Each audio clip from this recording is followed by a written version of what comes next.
Buenas tardes a Sol, a Laura Sofía, a Janet. Gracias por conducir estas mesas en paralelo, estas mesas de mujeres escritoras, de mujeres que están del Sol de Yucatán, Janet de Monterrey, Laura Sofía en Tlanepantla. Muchas gracias por estar y muchas gracias por pertenecer a este proyecto. Es un proyecto de una mujer escritora, ¿no? Y los queremos invitar a que la sigan, a que sigan a estas cuatro mujeres, a que sigan estas mesas, a que vean lo que está pasando en el país y que las mujeres fuera de la Ciudad de México también escriben, también lloran, también piensan, también quieren. Y son mujeres muy, muy, muy, muy valiosas. Muchísimas gracias por estas mesas. Esther, muchas gracias por haber conducido ayer, por haber conducido hoy. Muchas gracias a las tres. Desde aquí de Querétaro les damos las gracias. Ahora nos tocó estar aquí en Querétaro hoy en la mañana. Ayer estuvimos en la fundación. Sin agradecer a todas, invitarlas a ustedes al premio de Arrufat Elena Poniatowska que estamos haciendo. La convocatoria cierra el 31 de julio. Tenemos ya muchísimo material, pero esperamos material de jóvenes promesas y consagradas como ustedes, que lleven material para ver que es cuento y novela, y ahí estamos abiertos, estamos trabajando por México y estamos trabajando de la mano de ustedes, mujeres. Gracias por estar, gracias por pertenecer a esta fundación. Muchísimas gracias. Yo me voy al silencio, me oscurezco, pero las dejo aquí en esta su fundación virtual Elena Poniatowska. Muchas gracias. Muchísimas gracias, Felipe. Muchas gracias por este recibimiento. Muchas gracias por la aceptación para estar en estas mesas. A Laura, a Janet, a Sol, para estar aquí con nosotros en estas mesas de descentralización de la literatura en México. Nuestras invitadas, Janet nació en Chihuahua, ahorita está radicando en Monterrey. Ella es traductora, es poeta, es ensayista, es la fundadora y es editora de Basorroto Ediciones. Nos acompaña también Laura Sofía Rivero. Ella es una joven ensayista mexicana. Ha ganado varios premios internacionales y nacionales de literatura muy importantes. Trae ahorita el último premio, que es de Tierra Adentro, con un libro muy espectacular para mí, que ahorita quisiera que nos hablara un poco más de ello. Sol Shekmo, que nos acompaña de Yucatán.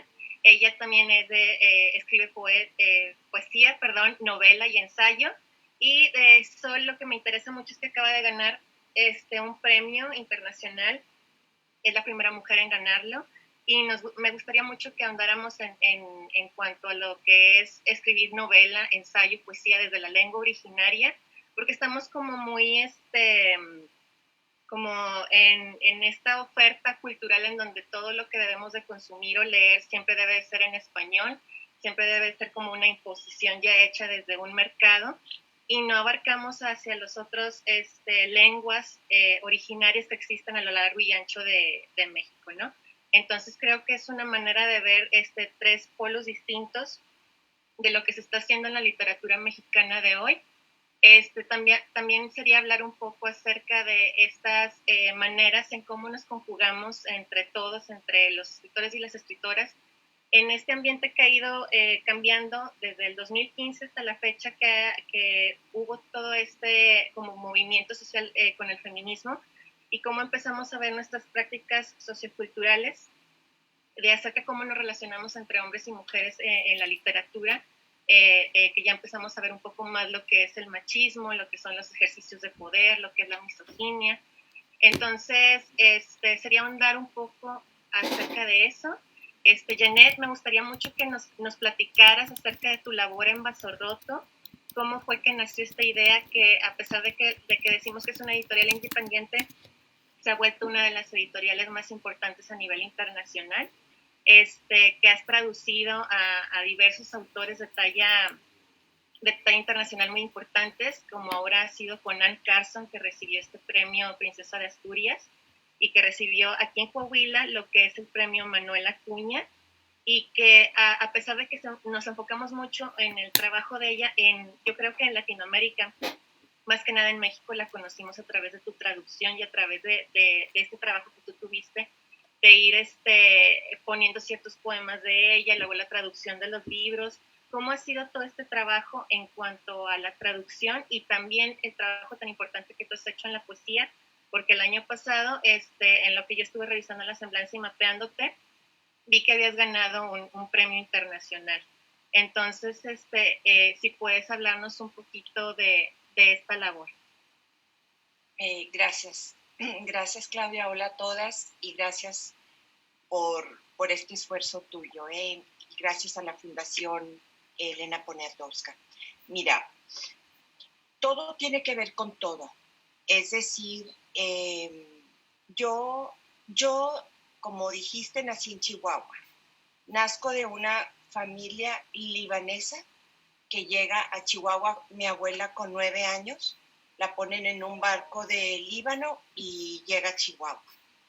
Esto significa que yo crezco con tres lenguas, porque mis abuelos hablaban árabe, y luego cuando Pancho Villa llega al poder en Chihuahua, expulsa a los árabes y a los chinos del territorio chihuahuense, y entonces mi mamá y mis tías nacen en El Paso, Texas, allí se educan y mi madre me habla en inglés. Esto, luego hay un episodio que me parece interesante, que es que mi abuela muere quemada. Y yo pienso que en el inconsciente siempre creí que como no hablaba español, si alguien la hubiera entendido porque se prendió el colchón, tengo para decirlo con Wallace Stevens, la ficción suprema de que si hubiese hablado español, se hubiera salvado. Entonces yo me convertí en traductora. Soy traductora desde que nazco, digamos, y aprendo a leer en la mirada de mi madre porque el poeta, como ustedes bien lo sabrán, crea un modo distinto de habitar la realidad. Y ese modo distinto lo hace que se separe, que tenga su mundo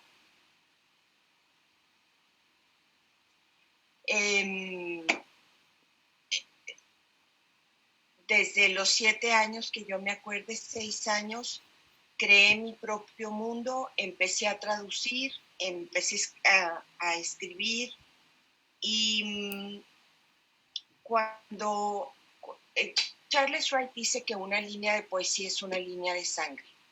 Esto significa que en una línea de poesía se puede expresar todo un universo, se puede decir todo el universo personal, y si esa línea le llega a otra persona, ya creemos que los escribí poesía.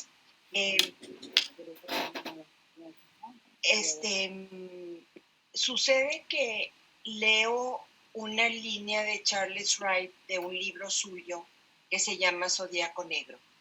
Y él dice, "How soon we come to road's end", cuán pronto llegamos al fin del camino. Una línea, y dije, yo lo voy a traducir. ¿Qué significa esto? Que a mí, Charles Wright, en una línea, me dio su universo. ¿Por qué?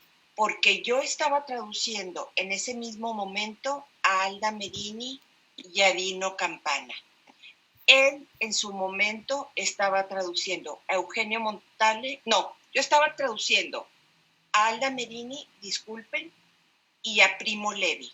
Él estaba traduciendo a Dino Campana y a Eugenio Montale. ¿Qué leí yo en su línea? Todo lo que hay debajo de su lenguaje.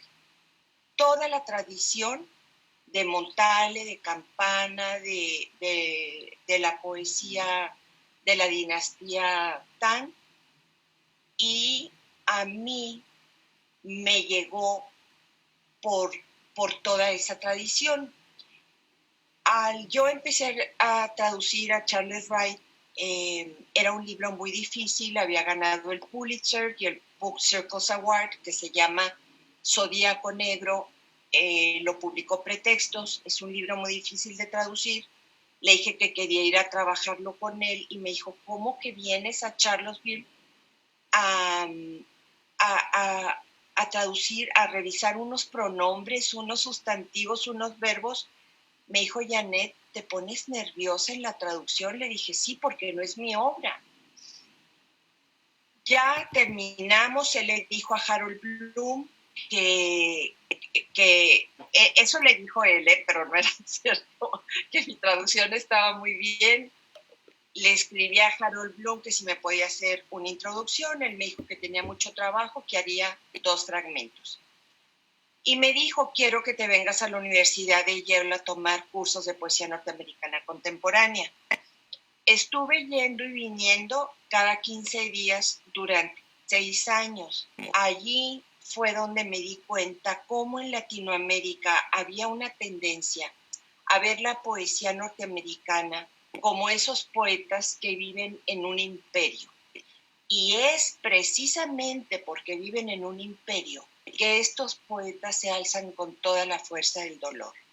Empecé a hacer una antología con textos introductorios que se llama La Escuela de Wallace Stevens, que iba a sacar el Fondo de Cultura Económica, y después de 4 años de trabajo, de estar yendo a Ciudad de México a trabajar la antología, quien dirigía entonces el fondo me habló y me dijo, fíjate, Janet, que hemos decidido que no lo vamos a publicar. Me dio la razón, no me parece que esa era la razón. Le dije, no estoy de acuerdo, respeto tu decisión, me dolió muchísimo.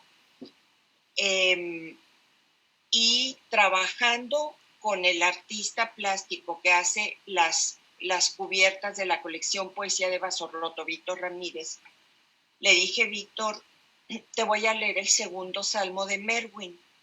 Le leí el segundo salmo de Merwin y me dijo, vamos a hacer una escultura. De allí empezó una soledad.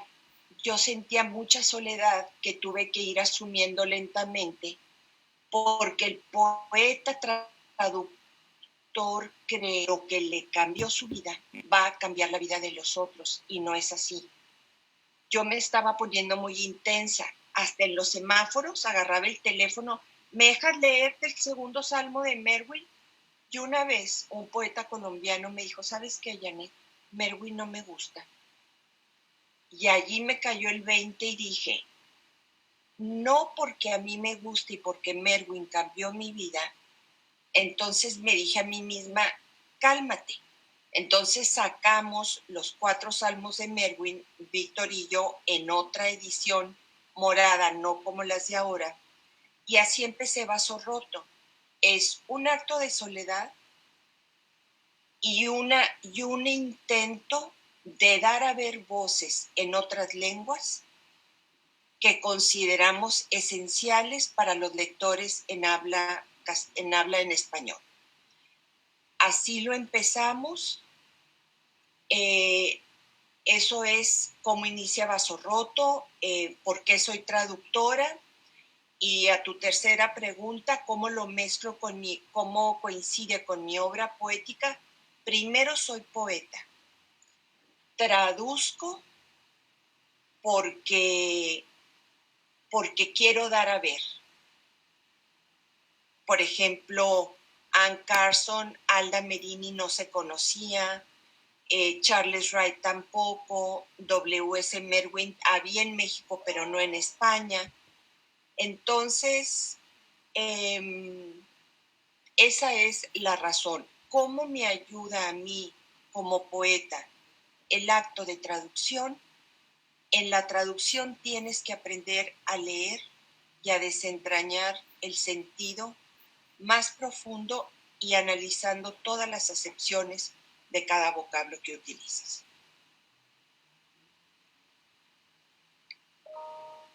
Muchísimas gracias, Janet. De nada, con respecto a tu trabajo ensayístico, Bueno, para los que no lo saben, pues Laura ha ganado el Premio Internacional de Literatura Sor Juana Inés de la Cruz en el apartado de ensayo en el 2017, si mal no me equivoco.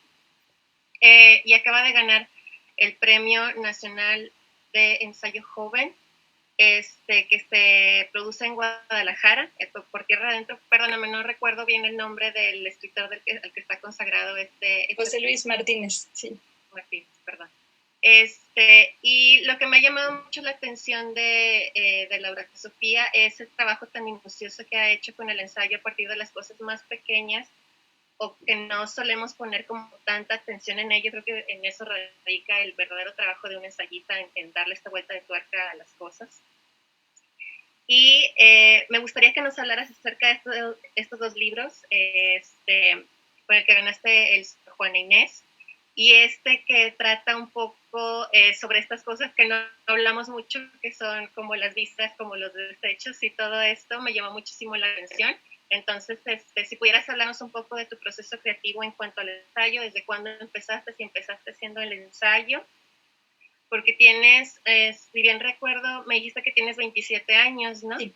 Entonces, creo que haber tenido el premio internacional y ahora este premio nacional, pues habla de una gran calidad, y también llama mucho la atención cómo fue este proceso, si estudiaste literatura, si estudiaste alguna otra cosa, y cómo ha sido desenvolverte en este ámbito literario.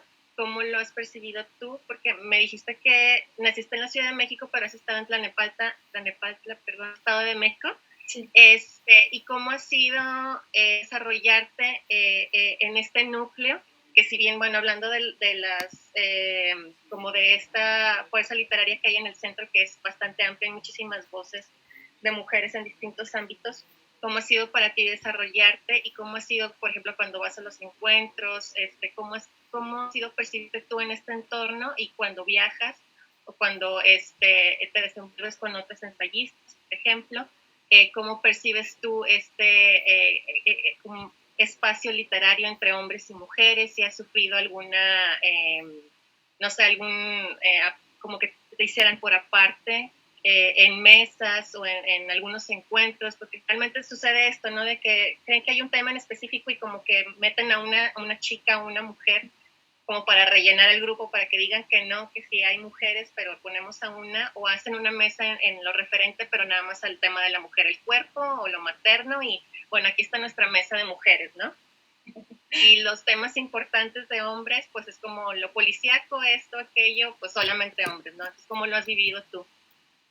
Claro, muchas gracias, Esther. De verdad que para mí es un placer que tengamos esta mesa virtual, porque creo que es una manera de aprovechar las desventajas de esta catástrofe y emergencia sanitaria, puesto que de otro modo no me imaginaba en un día como este platicando con personas que están en otros lugares del país. Entonces, de verdad me siento muy, muy contenta de poder conocerlas, aunque sea a través de mi pantalla, escucharlas y conversar con ustedes. También me alegra que le demos un espacio a ciertos temas que en la misma literatura pues no se suelen aprovechar tanto, porque no son los temas más populares, como la traducción, la literatura en lenguas originarias o el ensayo literario. Creo que el ensayo es un género bastante rico e interesante de leer. Sin embargo, no es un género muy taquillero. A veces yo misma me reprocho el haber elegido un género así, tan poco popular, porque creo que si de por sí me gustan ciertos temas periféricos, como el humor y además el ensayo, parece que yo misma me estoy poniendo el pie para hacer aún más difícil esta labor, que en sí misma puede ser complicado. Entonces les agradezco muchísimo porque podamos hablar de estos temas. A mí el ensayo, la verdad, me empezó a gustar por azar. Sucedió que mientras yo estudiaba lengua y literatura hispánicas, en una misma semana, en 3 clases diferentes, leímos a ensayistas. Leímos a Montaigne, leímos parte de la antología de El ensayo mexicano moderno, de José Luis Martínez, por cierto, y leímos, creo que a algún autor mexicano también, quizá Gabriel Said, si no mal recuerdo. Parte de la tarea que me habían dejado en una de las clases era analizar un ensayo. Escribí en internet en la pregunta ¿qué es un ensayo? Para hacer mi tarea, y me di cuenta de que no había ninguna respuesta. El segundo resultado que obtuve fue una convocatoria de creación literaria de la Fundación para las Letras Mexicanas, y quizá embebida un poco en las lecturas que había tenido en ese momento, cuando yo, por cierto, quería ser lingüista. Esa fue la razón por la cual me metí a estudiar letras. Me di cuenta de que el ensayo era una escritura que combinaba bastante con mis intereses y que me parecía muy sencillo hablar desde allí, porque creo que el ensayo es una conversación por escrito, poner por escrito lo que nosotros pensamos y queremos compartir con alguien más. Entonces, a partir de estas lecturas, decidí mandar a esa convocatoria que era para jóvenes menores de 22 años. Yo no me consideraba escritora, ni siquiera consideraba que ese iba a ser mi oficio ni nada por el estilo. Fui seleccionada y ya estando en este curso de creación que duraba 2 semanas en la ciudad de Jalapa, me di cuenta de que por fin había yo encontrado un espacio para hablar de literatura, tal como me imaginaba que iba a ser la carrera. En la carrera a veces me sentía, hablando de la soledad que ya mencionaba Janet, me sentía muy sola con las cosas que a mí me interesaban de la literatura, pero en el espacio de la creación, de verdad creía yo que podía hablar de esos problemas que tanto me interesaban, de las lecturas y de los autores que me gustaba tanto leer.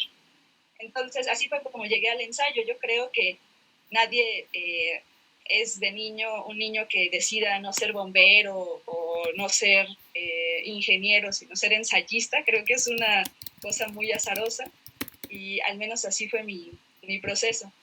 Pronto comencé a descubrir que el ensayo literario no es esta palabra que usamos para designar al trabajo final, para pasar una materia o algo por el estilo, sino que en el ensayo literario hay también la posibilidad de ejercitar la imaginación y de causar incluso una escritura polémica, que sea como un fósforo que enciende esas ideas que a veces nosotros no les damos espacio de germinar.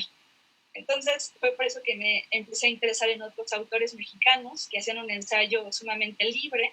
Empecé a leer a Viviana Benchushan, a las antologías que había de diferentes autores, como Eduardo Uchín, José Israel Carranza, por una recomendación de una ensayista que se llama Génesis Jezabel.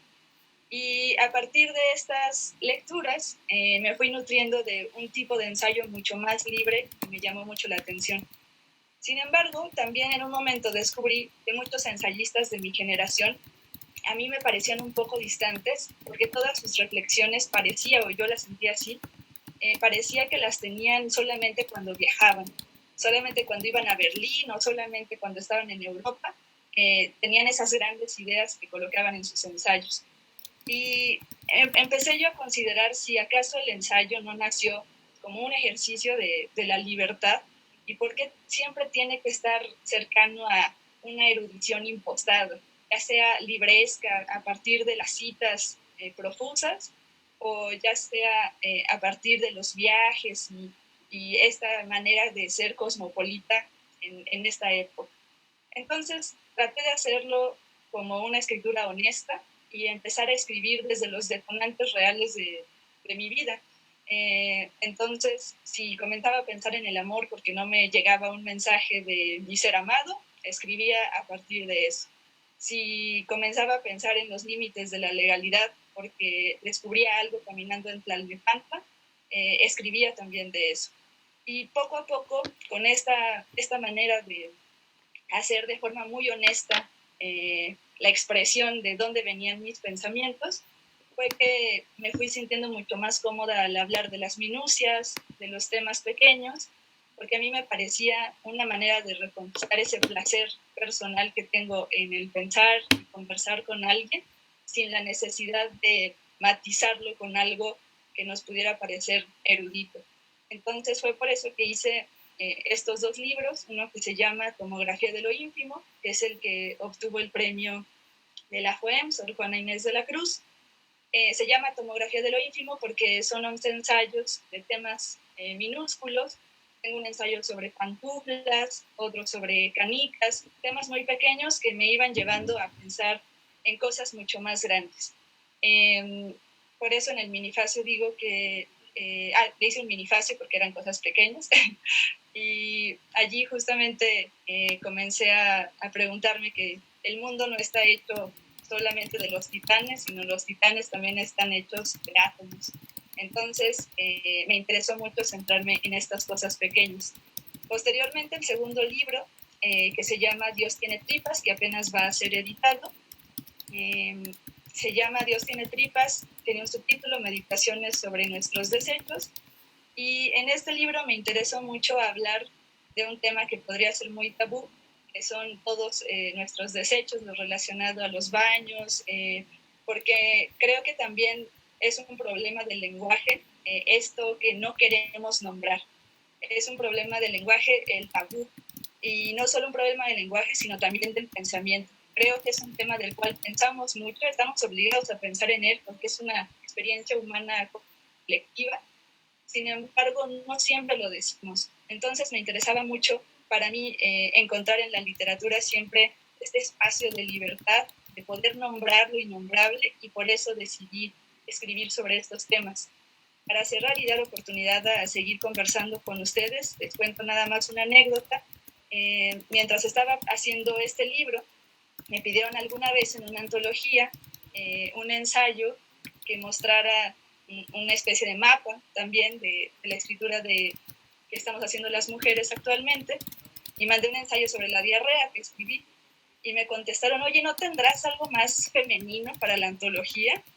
A mí me pareció rarísimo porque creo que es un tema femenino, no sé si solo por experiencia personal, creo que es una experiencia humana compartida, como les decía, y creo que a veces también hay una manera de concebir la escritura de las mujeres que nos hace encasillarnos, como decías Esther, en estos temas que se considerarían femeninos, pero yo creo que para mí lo más interesante de la literatura es concebirme no solo como mujer, sino como un ser humano, y como mujer, sí, en el ejercicio de mi libertad, de poder hablar de lo que no se puede hablar en otros lugares. Creo que cada una de nosotras tiene una lucha personal, y en mi caso mi lucha personal es que uno como mujer no tiene que portarse bien o de cierta manera, también tenemos humor, también tenemos curiosidad, y la escritura es para mí el mejor lugar para hacer esas preguntas. Muchísimas gracias, Laura, por este mapa que nos acabas de dar acerca de lo que es el que nos hablaras un poquito. Había estado en lo que mapeé y viendo tu semblanza, investigando un poco acerca de tu obra. Me llamó mucho la atención de que habías hecho novelas en maya, hablando sobre esta concepción de lo que debe ser la mujer maya, la mujer en este sentido de lo que se puede ver en lo yucateco, de cómo debe estar conformada, cómo debe ser esta feminidad y cómo tú quieres romper todos estos tabús. Me llamó mucho la atención eso en cuanto a tu trabajo literario, y también me llamó mucho la atención de que pues recibieras estos reconocimientos, que fueras una de las primeras mujeres en recibirlo, y cómo te has sentido en torno a ello y cómo ha sido la recepción de estos temas, de estas distinciones en cuanto a la comunidad literaria ahí en Yucatán. Que pudieras hablarnos un poco sobre eso.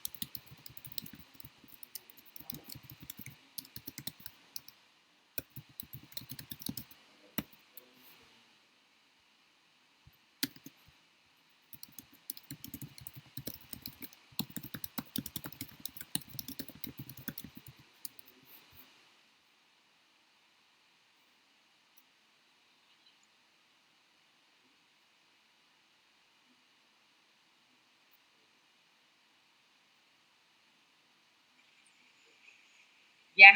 ¿Me escuchan? Ok.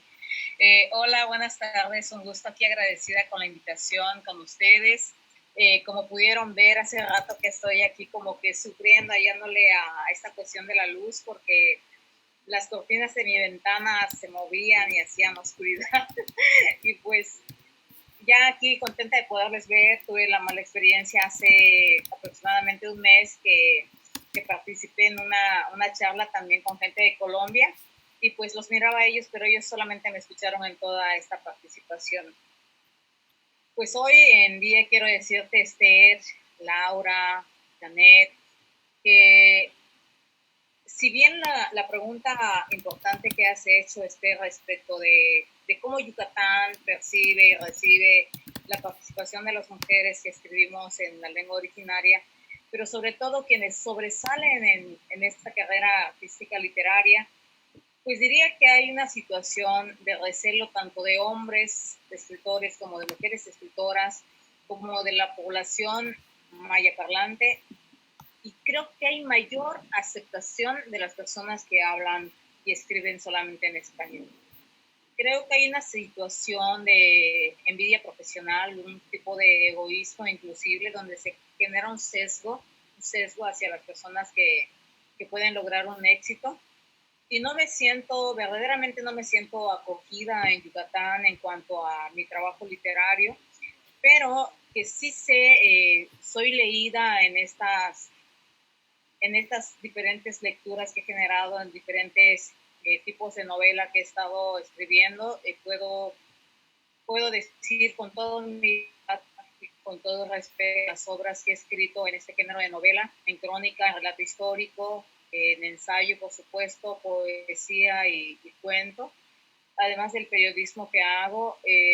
Son obras que se han agotado con mucha facilidad. Tengo casi todo mi material, 12 obras publicadas, y que empecé en 2003 a hacer como los pininos, como uno dice, cuando uno sabe qué es lo que va a escribir, no sabe qué es lo que va a crear, no sabe ni por qué lo va a hacer. Pues me inicié con una oportunidad de beca accidental que se me mencionó sobre jóvenes creadores, y fue como que yo entro a esta carrera porque estaba yo escribiendo una novela sobre Víctor Jara en español. Por supuesto, es una novela inconclusa, pero el FONCA en sí me exigía hacerlo en lengua originaria, y es como yo empiezo a tratar de pensar que ha sido demasiado difícil para mí primero tener la idea de qué y sobre qué escribir, cómo participar con ellos, y después cuando obtengo una motivación, una respuesta positiva donde me dicen que tengo una estructura y un estilo fresco, una ruptura de paradigmas con la visión y la forma de escritura de otros creadores, hombres que ya estaban en la brega antes de que yo iniciara, de mujeres que se han formado con estos hombres también en su tiempo. Estamos hablando de gente en la época de Carlos Montemayor, en el 84 aproximadamente. Pues esas personas eran como quienes se habían establecido y que habían fincado la poesía y las leyendas como obra literaria reconocida dentro de estas costumbres de una forma cosmogónica de un pueblo maya originario, aparentemente. Sin embargo, pues aparece Sol Quemo, mujer rebelde, mujer que tiene sueños diferentes, que hace una propuesta de novela para el Fondo Nacional para la Cultura y las Artes, y entonces ahí viene el primer reto para Sol, ¿cómo hacer una novela?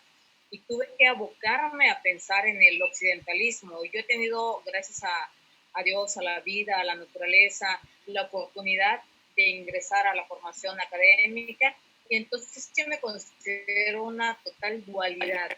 Soy pueblo maya, soy pueblo hispanoparlante, soy cosmopolita, soy comunitaria, o sea, soy de todo dos partes. Inclusive no me veo ni cerca de mis abuelos, ni tampoco me veo lejos porque no los tuve. Entonces, aprendí el idioma porque lo escuché de mi padre, de mi madre, lo mamé de ahí, lo compartí con niños en la escuela, y aunque tuve la prohibición directa como instrucción de mi padre para dejar de ser indígena, yo lo seguía escuchando de mis compañeritos de escuela. Entonces, todo esto arraigado y llevándolo así en el corazón y en la mente, y nunca dejar olvidarlo, me ayudó para poder escribir entonces lo que Fonca exigía en ese momento. Pero si bien yo era una persona todavía sin experiencia, sin saber qué hacer, escribí la novela que le prometí a este proyecto, y quería que alguien me aconsejara así, con las hojas impresas en mano. Fui hacia las personas que saben, a esos hombres, a esas mujeres que se formaron con Montemayor, y les pregunté si podían hacer el favor de leer mi material, mi novela.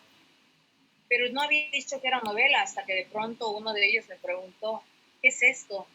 Y le dije, es la novela que escribí y quisiera pedirle por favor que la leyera y me dijera si está adecuada.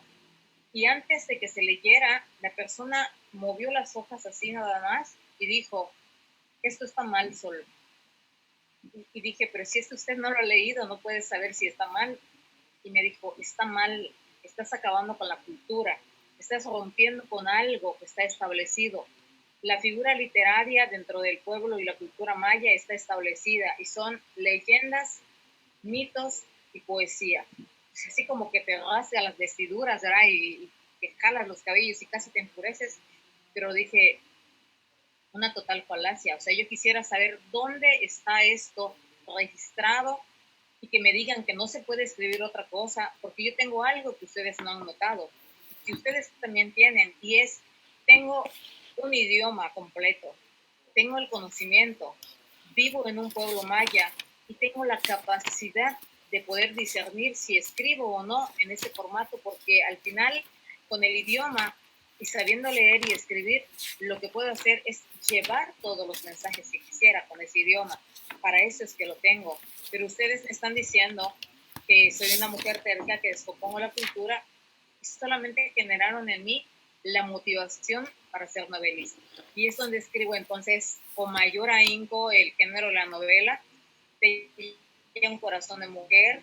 Me voy ya encaminando cuando esta novela tiene un éxito así súper cool, ¿no? O sea, yo ni sabía, tenía miedo, tenía vergüenza, no sabía ni siquiera cómo hacer una presentación, porque la verdad que no sabía cómo hacerle. Me negaba, amigas, me negaba a acudir a otros lugares donde se me invitaba, o sea, que tenía miedo a los aviones porque me hablaban y me decían, no, que los aviones pasa esto y todo eso, y no puedo ir, me enfermaba con un documento, justificaba que no podía salir y no iba a ninguna parte.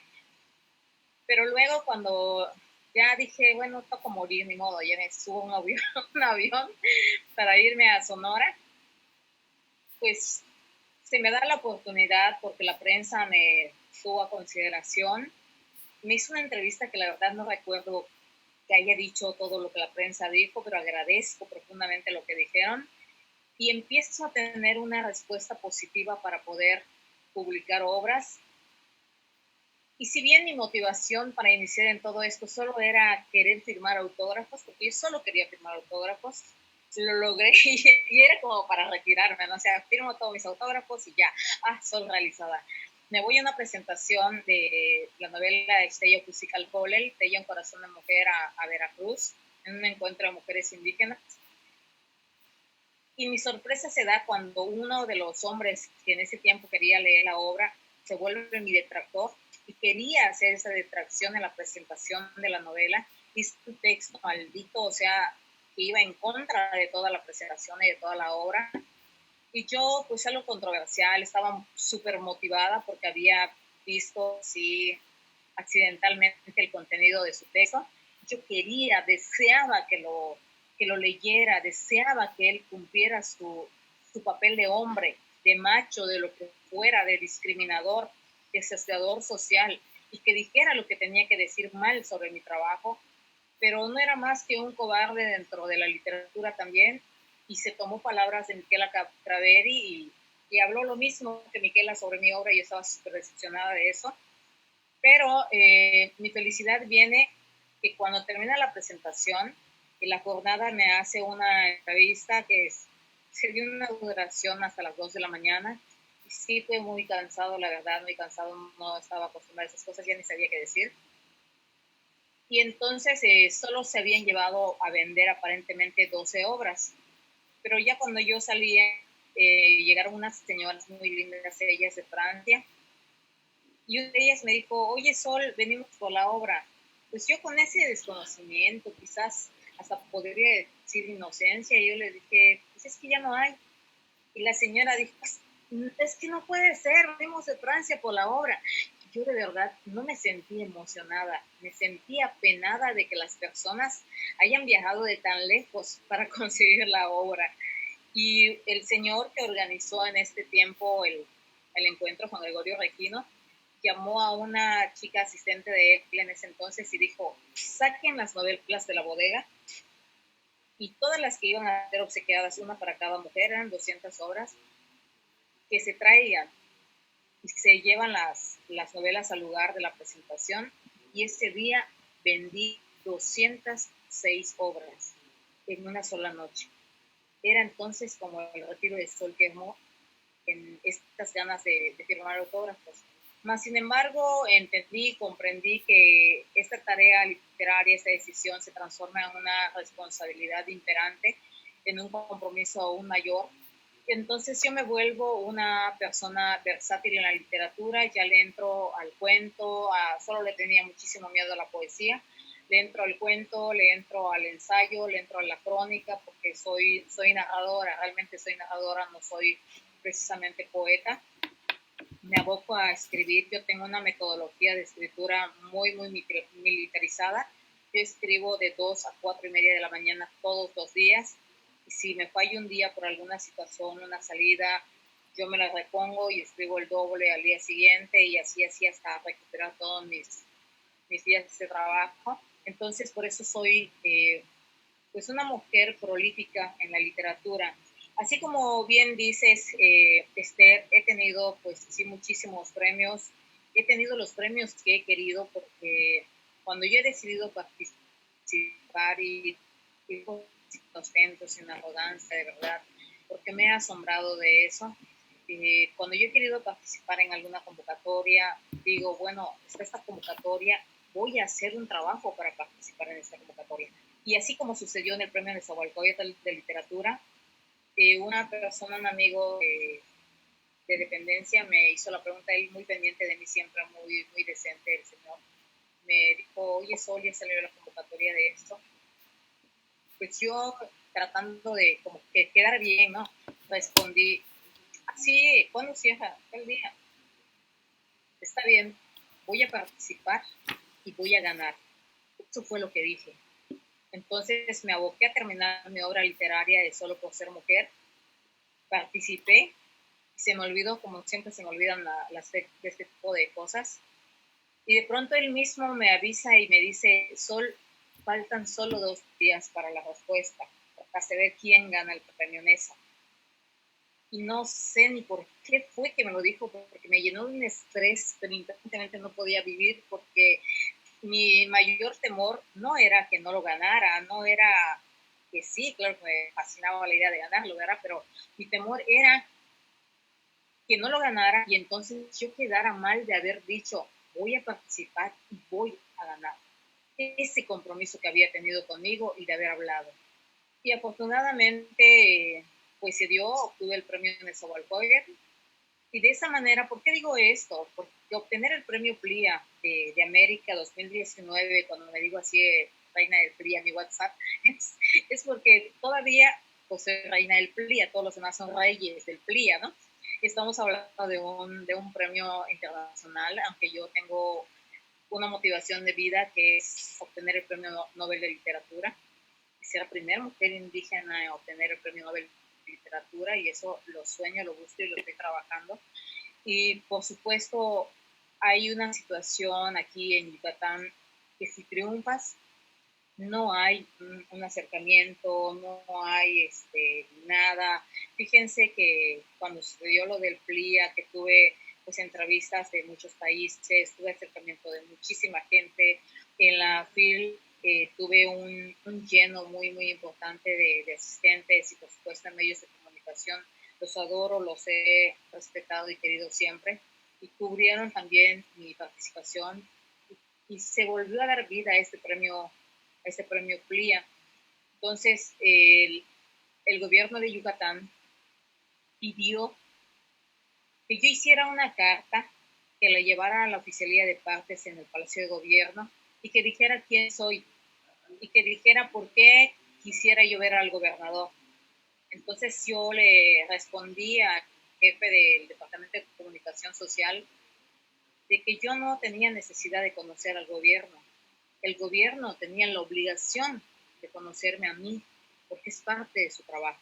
Y más aún, responsabilidad del director de comunicación social de decirle al gobernador qué es lo que está pasando en la tierra que administra, quiénes están logrando algo, quiénes están poniendo en alto el Estado, y no yo ir y elaborar una carta y presentarme ante ellos para decir, pues soy la mujer indígena que ustedes no quieren, pero tiene un premio. O sea, no, lo que quiero decir que la literatura en lenguas originarias en México, si bien se escuchan muchos auges, que hay publicidad, que están haciendo talleres, que están traduciendo libros, que están llevando materiales a diversas partes, yo diría que eso es una utopía y a la vez algo tan falso. Porque podemos elaborar material, ustedes como intelectuales lo saben, podemos elaborar muchísimo material, muchísimos libros, pero México no es un país lector. Y todavía así, las comunidades originarias no tienen lectores. ¿Por qué? Porque la mayoría sabe leer en español, pero es analfabeto en su propio idioma. Entonces, las personas que nos leen, a quienes hacemos esta literatura, porque ¿qué necesidad habría entonces de que yo escriba en maya, luego tenga que traducir al español, si tuviéramos lectores en maya en nuestras comunidades? ¿Qué necesidad habría? Pero no, tengo que hacer un doble trabajo para que yo pueda hacerlos a ellos leer en un idioma que no es el suyo, que no es el que aceptan, y no pueden leer en el que hablan.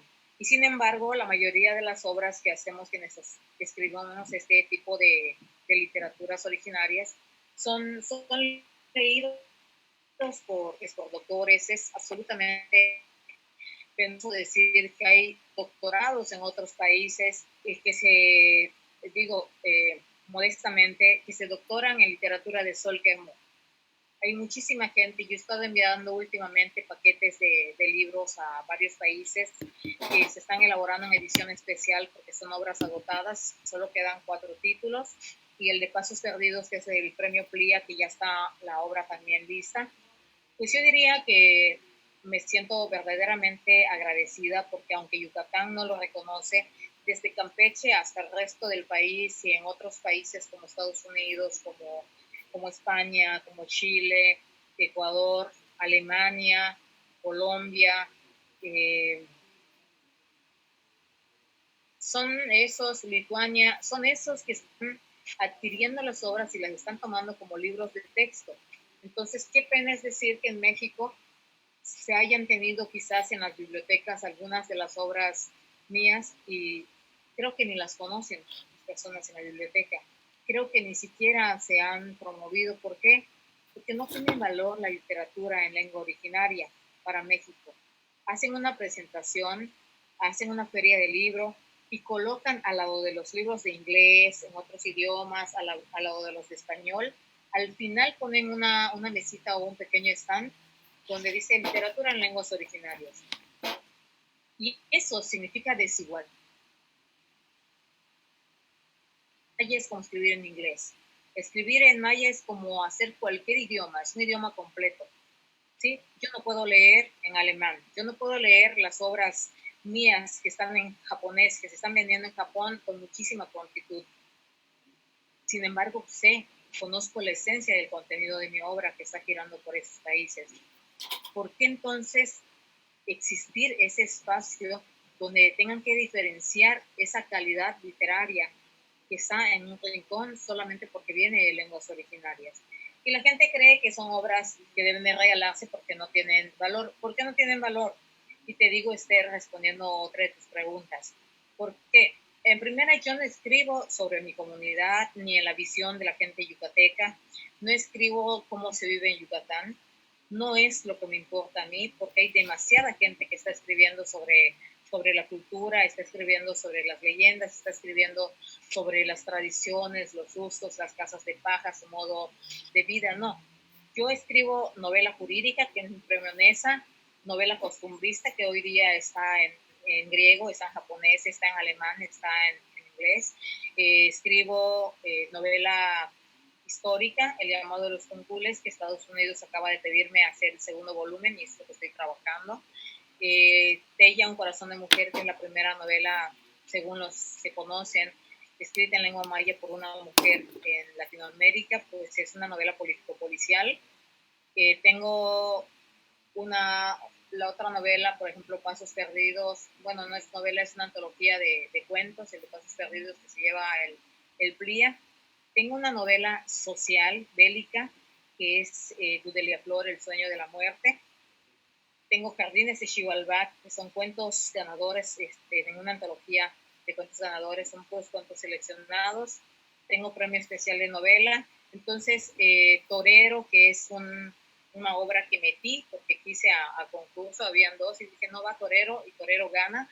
La muerte del adivino. Entonces, si bien estas obras pareciera que hablan de mujeres, no hablan todas de mujeres. Bella un corazón de mujer, digo, novela político-policial, habla en sí como protagonista de Emeterio Rivera y su mamá Estella, pero todo aparentemente gira alrededor de ella y no es así, sino de Emeterio. Es una novela político-policial, pero con un meollo comunista, social también.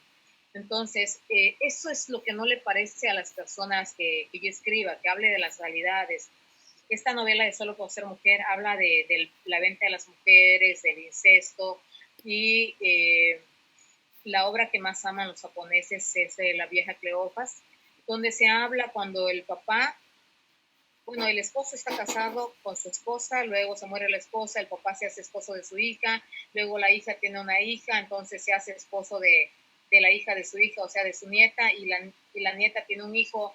Entonces, la hija viene siendo nuera de su mamá, esposa de su papá, hija de su papá y nieta de su abuelo, que es el mismo hombre que utiliza a todas, y a la vez tiene un hijo que genera un problema social, porque al final de cuentas es un niño que viene de muchas cadenas del mismo padre para todas las personas que lo integran, y que se abandona, y luego generalmente su camino viene siendo la delincuencia, el robo, la descomposición, el desapego, el rencor social. Todo eso es lo que hablan las obras de Sol Quemó. Y en literatura, eso de que nos tapen la boca, digo, por más de 500 años, y que las mujeres no puedan decir esto porque está prohibido, porque te vuelves una mujerzuela, porque es un tabú de respeto, por una forma de educación. Mis letras en las paredes de la vagina, poesía. Los lamentos del himen, poesía. Cópula de dioses, poesía. En Cópula de dioses hago una obra que no solamente incluye, sino que integra.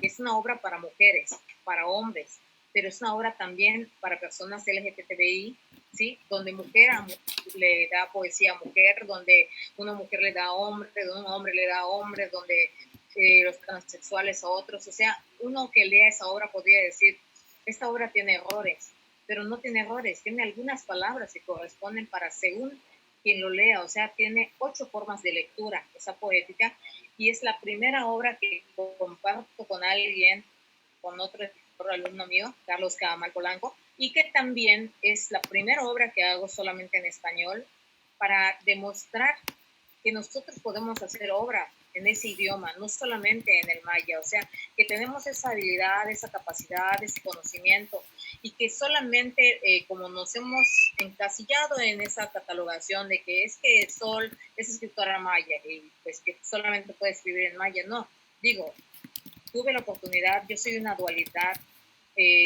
pude ir a la escuela, pude alcanzar niveles académicos muy buenos, y pues eso me permite escribir todo lo que quiero escribir, porque tengo lo más importante, el idioma materno, y no solamente hablado y escuchado, estudiado, investigado.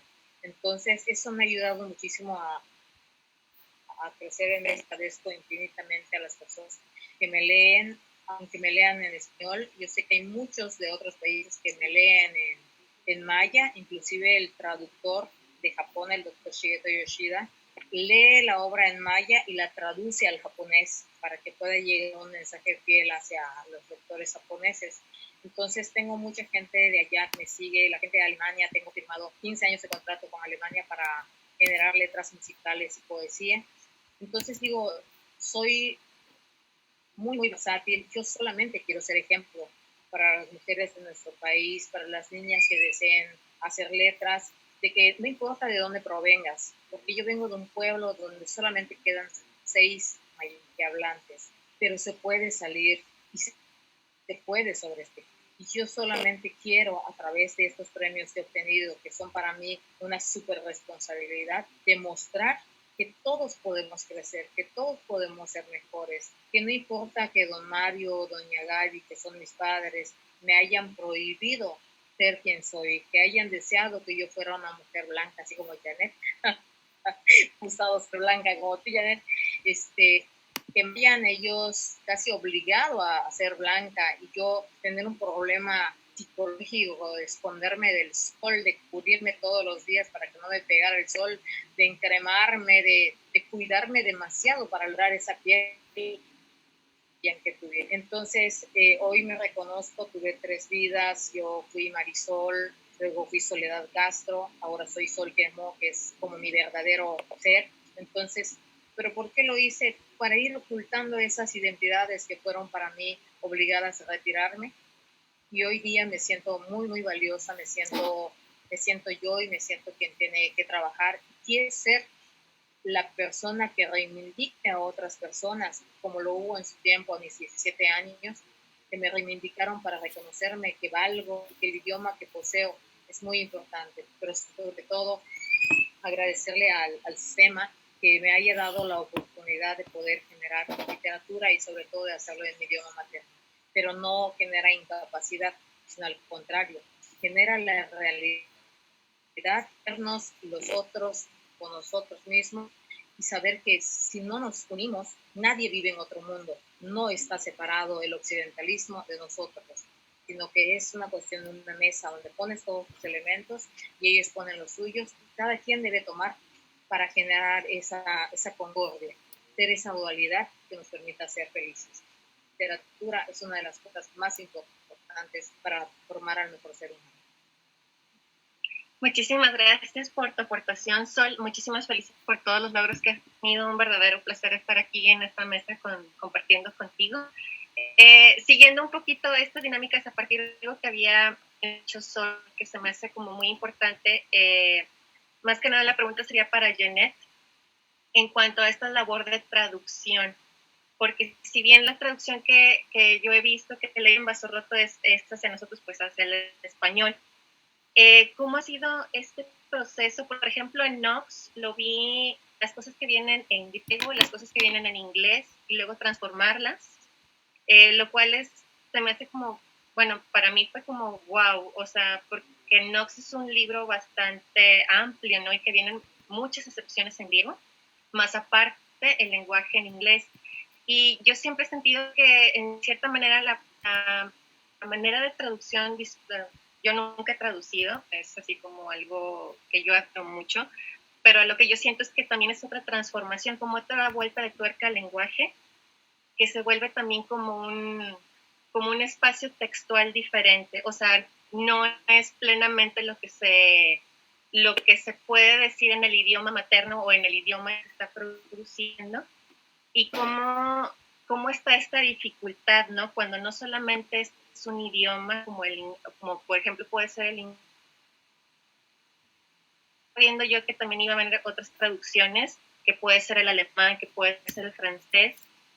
¿Cómo ha sido este procedimiento para ti, bueno, a lo largo de estos años que has estado traduciendo?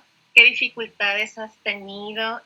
¿Cómo ha sido desarrollarte? Porque si muchos hablamos de traductores, generalmente en la literatura mexicana siempre fue como esos renombres que lo ocupaban puros hombres, ¿no? Ahorita estoy oyendo, por ejemplo, de Paula Abramo, que está traduciendo como del portugués al español, Elisa Díaz Castelo, que está del inglés ahora al español, pero me interesa tu trabajo porque no nada más ha sido como un idioma, sino que ha sido una pluralidad.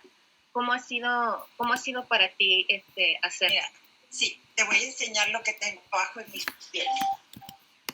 Tengo una botella de Coca-Cola fría que meto al congelador porque tengo los pies hinchados, porque me estoy sentando como 10 o 12 horas diarias porque tenía que haber entregado un libro el lunes pasado, más bien el viernes pasado, porque iba a pasar a maquetación el lunes, pero no puedo acabar porque precisamente, mira, voy a contestar por partes. Vamos a poner un ejemplo nada más, ¿ok? Anne Carson. Anne Carson es estudiosa de Safo desde que ella tiene 14 años, o sea, tiene 50 años, 55 años, leyendo, interesándose en Safo. Yo le pido a una chica que es traductora de Safo para Acantilado, Aurora Luque, le digo, Aurora, te vamos a dar el libro de Safo, sino el invierno. Aurora Luque nos manda su traducción y le digo, Aurora, no estás traduciendo Safo, es yendo a Anne Carson. Tomamos entonces la decisión de hacer una versión trilingüe. Yo dije, Dios mío, ¿a cuánto se nos va a ir la imprenta si metemos las 3 lenguas? Porque pues el número de páginas aumenta mucho. ¿Por qué pongo este ejemplo en concreto? Porque Anne Carson, hablando de Paula Abramo y Sara Uribe, toda la generación de Cristina Garza Rivero, cuando yo estaba en el stand de la FIL, llegaban y me decían, Janet, ya salió Anne Carson, ya salió Anne Carson. Y yo pensé y dije, qué agradables chicas que estando tan jóvenes vengan a preguntarme por poetas importantes. Y dije, tenemos que sacar y darles un lugar a las poetas jóvenes mexicanas. Fue entonces que se lo pedimos a una persona en México. Me dijo, Janet, 17 son muy pocas. Le dije, no es una antología, es una muestra de lo que se está escribiendo en México en poesía en este momento. Y le dije, yo no me voy a meter. Conozco a poetas, pero no es ético que yo me meta en tu trabajo. Pero una cosa te voy a pedir. Es del norte, desde Chihuahua hasta Yucatán y de este a oeste. O sea, me dijo, ¿y quieres que haga una antología de provincia? Ay, le dije, ¿nos van a hacer un favor? Le dije, fíjate que no. No, es que no podemos vivir con ese centralismo. No es ético vivir con ese centralismo porque en Ciudad de México pues, se hacen antologías y se incluye a la gente de México. Y no. Entonces, estas chicas que se fijaron en Anne Carson y volviendo a Knox y volviendo, para no irme con muchos de nuestros poetas a quienes estamos traduciendo. Sacamos Sombra Roja, que es un verso de Spinu Herbert, que me gusta mucho como poeta. Luego sacamos todos los títulos de las 17 poetas de cada país tienen que tener la palabra sombra. Entonces, en México, Sombra Roja. En España, Sombras Diversas. En Colombia, Pájaros de Sombra. En portugués, Sombra de Porcelanas Bravas. Me encantó. Ese sale en agosto. Y ahí vienen las serbias y luego las italianas y luego las letonas. Y así estamos. ¿Por qué? Porque la traducción de una poeta clásica como es Anne Carson me llama mucho la atención que sean los jóvenes. Y digo, ¿por qué? Bueno, primero, me encanta que, oye, Sol, yo quise ser antropóloga y ya quisiera tener tu pelo. Yo quise ser antropóloga, quise ser arqueóloga, pero no pude porque vivo en Monterrey y me dijeron que tenía que hacer trabajo in situ. Pregunté en la UNAM, pero la arqueología tiene que ver mucho con la poesía. Siempre se trabaja con la ruina y con fragmentos. Es un intento de recuperación de tu ser que siempre está fragmentado, al menos el mío. Bueno, volviendo a Knox y volviendo a Anne Carson, ella ha permitido que la juventud presente en Knox en el Palacio de Minería eran puros veinteañeros y me hacían unas preguntas. Mira, ahorita que les digo se me pone la piel de chinita. Yo dije, ¿cómo es posible que este muchacho en primera fila me hable de Knox? Me preguntaba de creación, me preguntaba de Albertín, bueno, me volví a llenar de esperanza. Pero eso tengo que reconocer que en Ciudad de México, tengo que reconocer que la Fundación para las Letras Mexicanas, cuando les enseñan retóricas, etimología, música, eso es formar a un poeta. Nosotros en Vaso Roto queremos formar lectores, es decir, que cuando tú vayas a una librería no digas, ¿qué me llevaré? No, vengo a buscar este libro. Y en nuestro fondo, si nosotros tenemos la antología de 17 poetas norteamericanos en donde está incluida Elizabeth Bishop y Charles Wright y John Ashbery, Wallace Stevens, está Carson. Y allí hace 20 años yo empecé y dije, yo no paraba de llorar, pero no eran lágrimas, era así como que me habían entrado en lo más hondo de mi dolor. Y entonces cuando hablo con Ann Carson, me percato de que, volviendo para cuando traduje de creación, me dijo un editor, Janet, si estás citando a Virginia Woolf o a Sócrates, tómalo de sepan cuántos, o hay muy buenas traducciones de Virginia Woolf. No, le dije, yo estoy traduciendo la mirada de Ann Carson. Si yo le mando una carta, ella me dice, cool, así como joven. Y luego mandé una carta que nos mandaron de la Junta de Galicia por su libro de Camino de Santiago. Luego, en vez de me siento muy honrada porque me quieran, pues no, dice, me encanta, I love his signature. Entonces no me dijo nada más de que se había fijado en la firma y dije, eso, lo que mis compañeras están hablando, son los detalles, el fragmento que hace un todo renovado, que no son los grandes temas de la humanidad, sino son nuestros temas, porque al fin del día nuestros temas son de todos.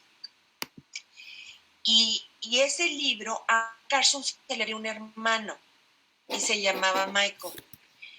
Y Michael se fue de la casa y Michael se murió.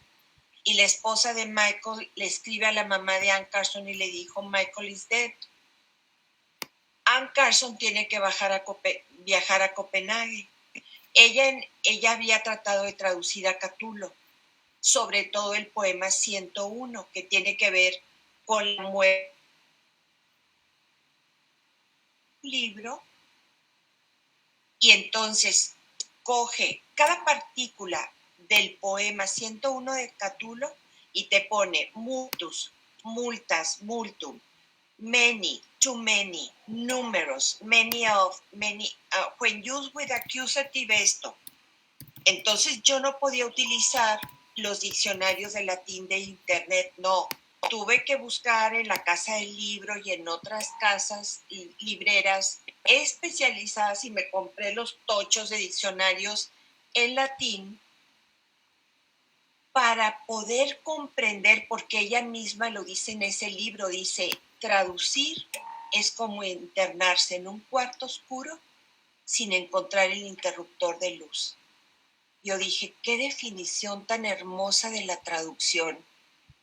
Buscando el interruptor de luz y entonces cuando yo veo eso, yo digo, voy a tomar, tuve la tentación de tomar la traducción de Bonifaz Nuño, que para mí la UNAM tiene las ediciones más extraordinarias de los griegos y los latinos, y que son las traducciones de Bonifaz Nuño, pero dije, no, ¿por qué no?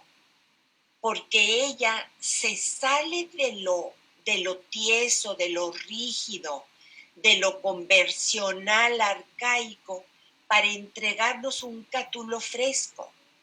Es decir, es ella dice que para ella el griego es como el rocío fresco de las flores al amanecer. Imagínate tú que estás leyendo, yo ahorita estoy con Simónides de Queos y digo, ay, ¿qué es esto? ¿Cómo voy a resolver esto? Hago una versión, hago otra versión, y ella dice ugly, y ugly, estoy segura que no es una traducción clásica en inglés, ugly es feo. Entonces yo busco impío, desafortunado, desdichado, malévolo. Entonces trato de buscar una palabra que se acerque a lo que ella quiere decir.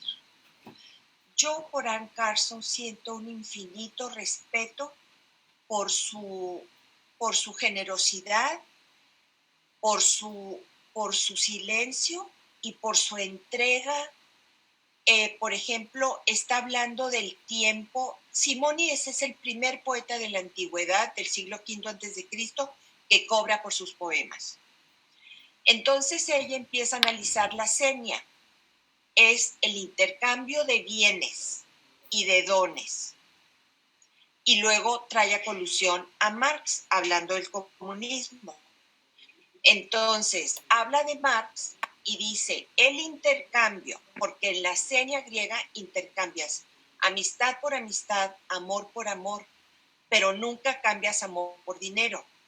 Porque entonces lo que pasa, según Marx, es que la mujer en ese caso se convierte en un objeto mercantil. ¿Qué se tiene que hacer en literatura para que lo que nosotros entreguemos a manera de seña sea un intercambio de dones que se establezca de por vida? Y cuando te den el Nobel, Sol, a las 3 que estamos aquí, tenemos que hacer un acuerdo que nos vas a invitar. Entonces, la seña es un intercambio de dones en donde no hay dinero de por medio. Si cobras, tú tienes un derecho a cobrar por tu trabajo, pero no a intercambiar tu amor ni la amistad para ver qué recibes. Eso no es, ella no va a decir ético, pero ella defiende la postura de Simónides, que lo compara con Paul Celan, porque dice Simónides medía la superficie, como escribía epitafios, entonces tenía que medir la superficie de las lápidas. Dice, Paul Celan mide la superficie de las palabras porque quiere rehacer la historia de Alemania por medio del lenguaje. Dice, Protágoras dice que el hombre es la medida de todas las cosas en cuanto que son y en cuanto que no son. Pero dice, nosotros que vemos a estos poetas, lo único que podemos es medir nuestra capacidad de reconocimiento a lo que ellos nos han dado. Entonces, lo que al final del día te dan, Carson, es una lección de vida, porque te dice, el intercambio que hace Simónides es la muerte por la vida, y esa es la función del poeta. Está entregando del escritor. Lo que te da el escritor es parte de su vida, porque una parte de ella está allí. ¿Cuál es mi deber ético con respecto a quienes traduzco? Rescatar esa parte que ella me está dando, que es la espiritualidad. Porque tiene una cita de Martin Buber, dice, el espíritu no está en el yo, tampoco está en el tú.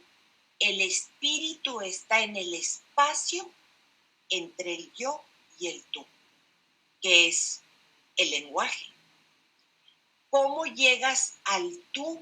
Siempre tenemos que ir navegando hacia el tú, como esa vela, como aquella vela del mito de Teseo.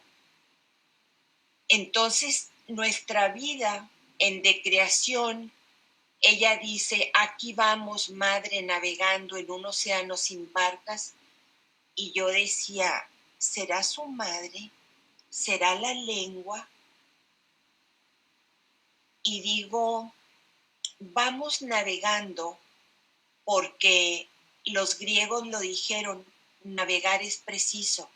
Y hay una canción de Cayetano Veloso que dice, navegar es preciso. Y lo están tomando de los griegos. O sea, yo creo que las que estamos aquí presentes sabemos que nosotros, nuestro camino y nuestra tarea en el mundo es la navegación, sin remos. O sea, dejarnos llevar por donde la vida nos lleva. Y para subsumir tu pregunta, Esther, sobre a qué dificultades me enfrento, a muchas que tienen que ver con la raíz, con muchas que no acabaría nunca de contártelas. Pero el espíritu es lo más difícil de traducir. Solo lo puedo llevar y es lo que yo intento hacer. De una lengua a la otra, que no se pierda ese espíritu. Muchísimas gracias por tus palabras, Janet. Fue precioso, muchas gracias. Laura Sofía, ahorita estaba hablando un poco, Janet, de aquellas pequeñas cosas, por ejemplo, de lo que estábamos hablando en un inicio contigo, acerca de tu trabajo literario en esta ocupación, de ver aquellas cosas que están por así decirlo, que hay un centro y que están estas particularidades. ¿Cómo te has sentido tú trabajando en torno a esto? ¿Qué recepción ha tenido tu obra? Porque he visto que muchos han, pues la han enmarcado como algo muy nuevo, muy en el ámbito literario. Y más porque, como bien lo habías dicho, generalmente no, esta concepción del ensayo siempre es como esto elevado, como esto muy académico. Sin embargo, hay por ejemplo, me acordaba un poco con lo que estabas diciendo con una obra de Valeria Luiselli que está en Sexto Piso, creo que son Papeles Falsos, en donde también habla como estas pequeñas cosas, como las calles, cómo están compuestas, estas fisuras, estas pequeñas cosas que en la vida general nos rodean, pero que no estamos como al pendiente de eso. ¿Cómo fue y cómo inició esta concepción por estas particularidades en tu vida y cómo lo ves a futuro, tu trabajo en el ensayo, si nada más estás trabajando en esto? Porque he visto a varios escritores ahora jóvenes que no nada más trabajan en o que se han quedado como generalmente siempre se decía que, bueno, pues eres novelista y ya te quedas en la novela, o eres poeta y nada más la poesía. Es como que ahora hay esta amplitud de ir viendo varios géneros. ¿Tú consideras que tu trabajo se va a ir enriqueciendo con otros géneros en esta pluralidad? ¿O solamente te ha interesado el ensayo? ¿Cómo estás viendo este trabajo literario? Pues creo que primero que nada retomo algo que mencionaba Janet hace unos momentos que me pareció muy interesante, y es pensar el lenguaje como la relación entre nosotros y los demás. Creo que en el ensayo a veces nos podemos quedar concentrados en considerarlo una escritura que solo es transmisora de pensamientos. Sin embargo, el pasar el pensamiento por el lenguaje ya implica allí un problema también literario. Y creo que por eso es el ensayo literatura y tiene muchas posibilidades. Entonces, en este momento me ha interesado mucho escribir de las minucias, pero he estado muy interesada también en repensar el propio pensar. Creo que tenemos formas tan estructuradas de lo que significa pensar y compartir el pensamiento con otros. Estamos acostumbrados a considerar desde el formato APA o las citas. Es decir, ya hay modelos o formas muy constreñidas de cómo transmitimos eso. Y creo que el ensayo, al menos para mí, algo que me interesaría mucho que hiciera, no solo en mi escritura, sino en la escritura de los demás, es repensar el pensar. encontrar otras maneras de cómo expresar eso. Y creo que la respuesta siempre está en tratar de hallarlas en la propia literatura, y por eso creo que es literatura. Además del ensayo siempre se ha permitido esta divagación sobre temas múltiples, desde el propio Montaigne. En algún ensayo habla de sus bigotes y en otro ensayo habla de los filósofos que más le gustan. No creo que sea algo absolutamente nuevo lo que hago. Más bien creo que soy deudora de una tradición que a mí me gusta muchísimo, desde el ensayo inglés, Hazlitt, Jonathan Swift, en fin, tantos otros que hay. Solamente sí creo que si tenemos allí un problema en el ensayo, que es el problema del yo, es un excelente momento para que nosotros como ensayistas repensemos en él. ¿Por qué? Porque vivimos en una sociedad que le hace un culto al yo impresionante. A veces temo que los ensayos se vuelvan selfies literarias y que no hagan algo más. Entonces, en este momento creo que uno de mis intereses es ver cómo el yo puede ser representado de otras maneras, y solamente en el ejercicio mismo de la escritura me gustaría encontrar otras posibilidades. Me gusta mucho el ensayo porque permite escrituras múltiples. Creo yo que es como el coloide de los géneros. Si hay estado sólido, líquido de la literatura, el ensayo es el coloide. Entonces puede adoptar todas las formas posibles y todos los estados de la literatura existentes. Entonces, a mí me gusta mucho el ensayo por eso, porque creo que uno puede jugar un poco a ser narrador, uno puede hacer una sentencia que sea casi un verso, puede dialogar o poner en conflicto las ideas casi como si fuera dramaturgia mental, ¿no? Entonces, me gusta mucho la relación que hay con todos los géneros, y no necesariamente cuando escribo pensando que estoy haciendo ensayo. Más bien siempre empiezo por un interés que tengo y al final descubro que el ensayo me gusta tanto que no puedo renunciar a él. No sé si siga pasando eso, al menos lo ha pasado así hasta el momento. Y apuntando un poco al tema general que nos tiene aquí reunidas virtualmente, de la descentralización, sí me gustaría comentar que, pues bueno, me parece curioso que el ensayo también esté situado en ciertas ciudades del país. Siento que son pocos los ensayistas que provienen de otras ciudades, a pesar de que sí los hay. Pero sí creo que sí puede haber allí cierta centralización que estaría interesante replantear, e incluso pensar si tiene que ver con acceso a algunas lecturas.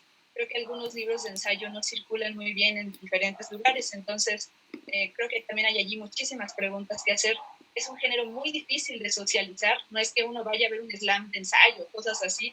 Creo que la poesía es mucho más socializable, por ejemplo.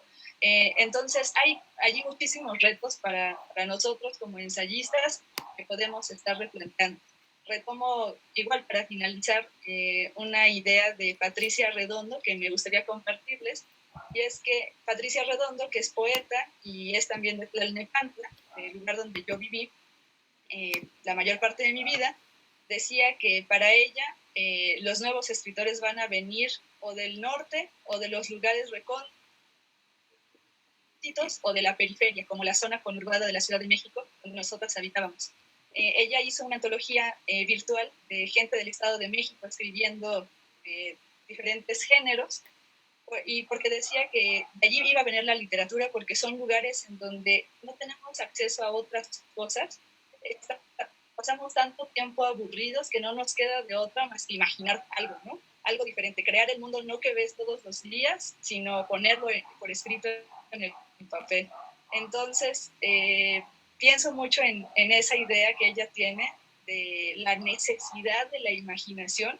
A veces uno creería que es casi un privilegio, pero yo creo que no, que es una necesidad humana, el poder imaginar y tratar de ver un mundo diferente al que vemos todos los días. A mí por eso me gusta escribir de las cosas cotidianas, porque creo que me las representa una vez más, las desautomatiza, es como si las viera por vez primera, y esa sorpresa trato de compartirla con los otros. Entonces, creo que allí hay diferentes preguntas que más que tenga yo una respuesta, se las comparto para que las piensen también conmigo, y si en algún momento tienen algún comentario, estaría súper bien escucharlo. y no sé la verdad qué siga escribiendo yo en el futuro. Solamente comento que mientras estaba haciendo el libro de los baños públicos y de los desechos, a veces me resultaba muy difícil escribir de solo un tema y hacía ensayos paralelos que eran sobre mundo interior, privacidad, cosas muy distintas. Entonces, pues creo que sí depende mucho de lo que uno tiene alrededor, ¿no? No sé en el futuro qué suceda, creo que la pandemia nos ha hecho estar viviendo demasiado en nuestra mente y en nuestro mundo privado, así que seguramente por allí algo tendrá que ver con lo que escriba posteriormente. Oye, Esther, ¿sí? yo quisiera decirle a Laura nada más, Esther, que yo leo poesía y ensayo, y el ensayo se lee mucho. Ahorita que Laura decía que no se lee, yo al menos lo que veo en librerías, el ensayo se busca muchísimo. Sí, yo también tengo como esa concepción Sí, de que ahorita ha tenido un auge espectacular sí, el ensayo, porque sí, como hace unos 5 años atrás, era como, sí, el ensayo, pero como en esta zona periférica, sí, vamos a hacerlo para allá. sí. Pero de un tiempo para acá ha tenido una efervescencia bastante amplia, creo yo, bueno, lo que yo he visto, porque sí, por ejemplo, acá en el norte, donde yo estoy en Coahuila, era así como que nada más era el cuento y la poesía, y raramente alguien que hacía novela. Y Sí. se ha estado expandiendo a chicas y a chicos que están empezando a hacer, y ese ensayo, lo que antes no se hacía aquí hay mucha dramaturgia, mucho de poesía, mucho eso, y para ser una zona del norte, siempre como había dicho Laura Sofía, que siempre se me había figurado como un género que se hacía más como en la zona del centro, ¿no? Ya. Pero ahora creo que hay una como pluralidad que ha ido como enmarcándose también en otros sitios, que a lo mejor no tenemos como la difusión. Esa es otra de las cosas. Otra, pero el ensayo es importantísimo. En lo que nos rodea, pero la difusión es que es eso, ¿no? Que dices, bueno, somos 32 estados y luego hay estados súper amplios, y cómo le haces para difundir todo este trabajo, ¿no? Se me hace muy, muy interesante. Laura, también lo que te quería preguntar, que a lo mejor conoces tú muchísimo más de lo que yo puedo conocerlo, es mujeres ensayistas jóvenes que estén ahorita. Había leído algo de Olivia Terova, pero no sé si tú la conoces, si conoces a más chicas que estén trabajando también el ensayo, que pudieras hablarnos de ella. Sí, pues creo que sobre todo el ensayo a últimas fechas ha sido escrito por mujeres que proponen cierta manera de repensar igual algunos temas de auge en las conversaciones colectivas o conversaciones públicas. Hace poco tuvimos una reunión también virtual con Olivia Terova y Jasmina Barrera, en donde hablamos del ensayo y de las posibilidades de escritura que tiene. Y creo que una de las dificultades que hay para conocer a los ensayistas es que muchas veces el ensayo se difunde muchos nombres a la cabeza de ensayistas que no tienen libros publicados, sino que escriben ensayos a cuentagotas, que creo que también es otra dificultad del género. Pienso, por ejemplo, en autores muy, muy jóvenes, que yo espero que pronto podamos ver algunos libros. Pienso, por ejemplo, en la propia Génesis Jezabel, que había comentado hace rato, Majo Amaral. Sin embargo, ya autoras con libros publicados, evidentemente Viviana Benchushan, Verónica Gerber, se me estaba olvidando el nombre, Verónica Gerber. En Tierra Adentro se pueden conseguir libros, por ejemplo, de Georgina Sebel, que escribió Arquitectura del Fracaso, un libro igual con el que obtuvo el Premio Nacional de Ensayo, muy interesante. Mariana Oliver también obtuvo el mismo premio. Y de hecho, hace un año hicimos una pequeña antología en donde fuimos invitados por uno de los que yo considero grandes difusores del ensayo en este país, que es Víctor Hugo Vázquez Rentería. Hizo una muestra de ensayo joven de México, en donde me parece interesante porque hay autores que, como les decía, no tienen libros publicados tal cual, pero están trabajando el género. Se llama Ciudades Aprendidas de Otros Apegos. Entonces se puede conseguir también, hacen envíos en línea, y hay allí un muestrario de autores y autoras como ellas que mencionaba, y otras como Debra Figueroa, etc. Pero sí son excelentes noticias que me digan que el ensayo sí se lee. A veces Sí, uno no lo verdad, percibe, sí. me da muchísimo gusto. Sí, por ejemplo, acá en la... Ah, sí, sí soy. Yo quisiera decirle a Laura, a Janet, realmente yo estoy admirada por el trabajo que comentan, por supuesto, me gusta mucho su postura ante esa cuestión literaria. Y esta conceptualización, antes se pensaba que solamente las personas grandes, muy, muy preparadas académicamente, eran las que leían los ensayos.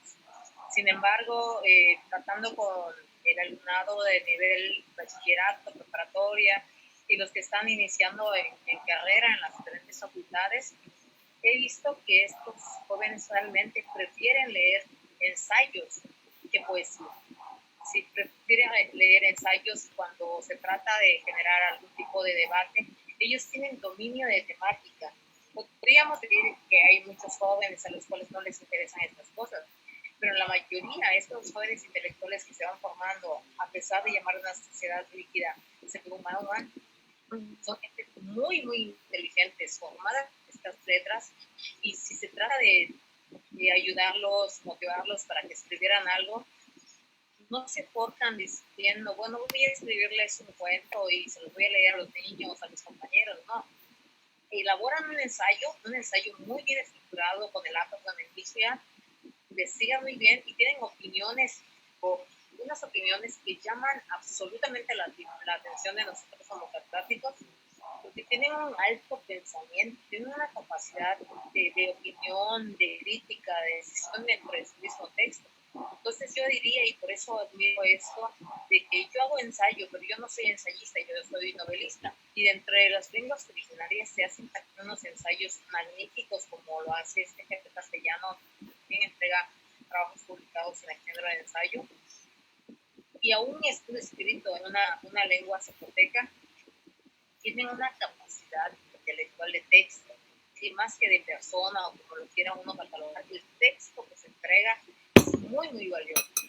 Yo creo que es uno de los géneros más importantes que se deberían trabajar, porque es los que se crean para esta juventud, no está muy apegada a leer, y que les va a abrir muchísimo el pensamiento y, por supuesto, esas ganas de no pensar solamente, es que escribir es como empezar a hacer algo de periodismo, 400 palabras, y de ahí irnos agarrando a ver qué logramos, no.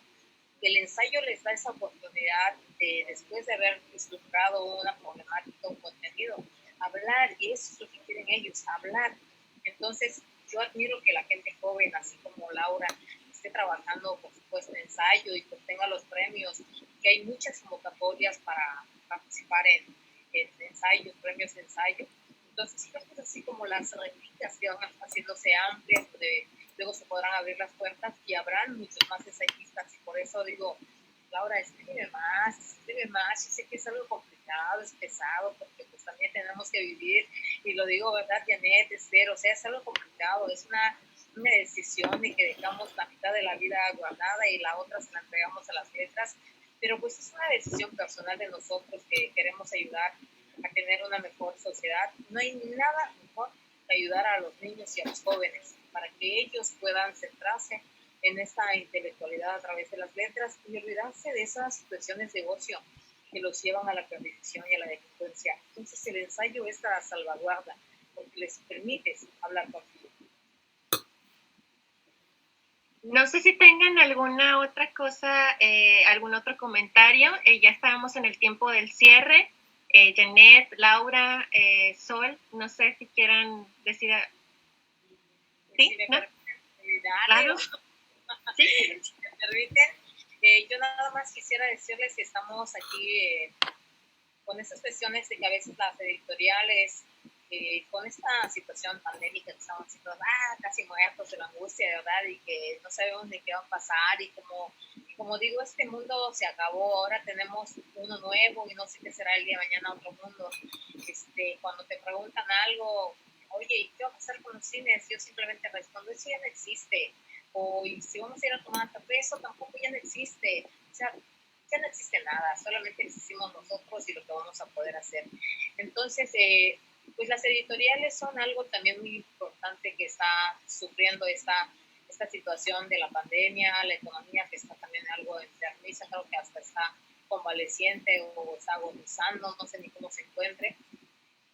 Pero estamos trabajando y estamos buscando nuevas formas para que la literatura pueda llegar hacia las demás personas y lo único que les puedo decir es que las 10 obras de este último están absolutamente disponibles y se pueden conseguir. Mi teléfono lo voy a dejar públicamente porque es público realmente a través del Facebook, que es 9999-025245 y búsquenme a través de Facebook como Sol Guermo.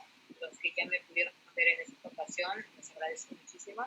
Y si están interesados en cualquiera de las obras, se pueden enviar para los círculos de lectura. Entonces pueden irse prestando los libros para que los vayan conociendo.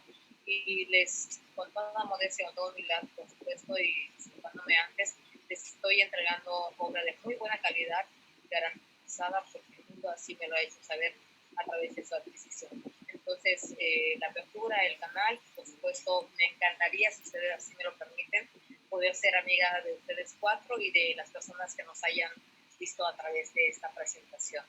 Pues muchísimas gracias, de verdad, por haberme invitado. Muchas gracias. Yo también quiero decir, aprovechando que solo hace... me animo también a decir que a través de la red de Vaso Roto, www.vasoroto.com, pueden acceder y también les estaremos enviando los libros que les interesen, que puedan visitar nuestra página, ver lo que hemos publicado aquí desde Monterrey, y algunos de nuestros libros ya en Ciudad de México están en el sótano y en la librería Gandhi, y pronto vamos a surtir también en el fondo, pero también tenemos nuestra página web, si la pueden visitar para que conozcan nuestro trabajo que nos apasiona y nos enamora. Gracias. No, gracias a ustedes. Laura, si quieres decirnos dónde pueden conseguir tus libros, si hay página en internet, si haces envíos tú, alguna librería en específico. Yo soy pésima para los comerciales, creo que por eso estudié letras, pero bueno, pues se pueden leer algunos de mis ensayos en mi blog, que es parasitomimético.wordpress.com. Parásito mimético es la definición que da Roland Barthes de literatura. Sé que suena a banda de metal, pero tiene allí una explicación. Y bueno, pues también se pueden conseguir en mis redes sociales algunos otros textos. Todavía tengo ejemplares de Tomografía de lo Ínfimo que se vende en Marabunta, Casa Tomada, hace envíos nacionales, también los puedo hacer yo. Y próximamente voy a dar un taller de ensayo en línea en Casa Tomada. Al parecer se va a abrir un segundo grupo. Entonces, en mis redes sociales siempre no puedo hacer en vivo, que es anunciar eventos, ventas, cursos, talleres. Pueden contactarme también por ahí. Bueno, pues muchísimas por sus aportaciones literarias, por su pensamiento, por compartirnos toda esta pluralidad de trabajos que se están haciendo a lo largo y ancho de la República. Muchas gracias a las tres, estoy agradecidísima con todas. Fue una mesa espectacular, me encantó. Le agradezco mucho a Felipe Jaro Poniatowski, a Elena Poniatowska por darnos este espacio al mapa de escritoras mexicanas para la difusión de la literatura hecha por mujeres que se está haciendo actualmente en México, a Claudia, a Juan Carlos Ortega Prado por todo el apoyo y el cariño que nos han dado y por la ayuda. Muy, muy, muy agradecida con toda la fundación. Esperemos que podamos tener después más mesas de diálogo con muchas más escritoras. Y pues nada, les deseamos una buena tarde. Muchas gracias a todas. Y pues aquí hemos terminado con la transmisión. Gracias. Nos vemos. Ay, bravo, Bye. Esther, por tu trabajo. Felicitaciones, Esther. Muchas gracias. Cuídense mucho. Nos vemos. Bye. Bye. Adiós.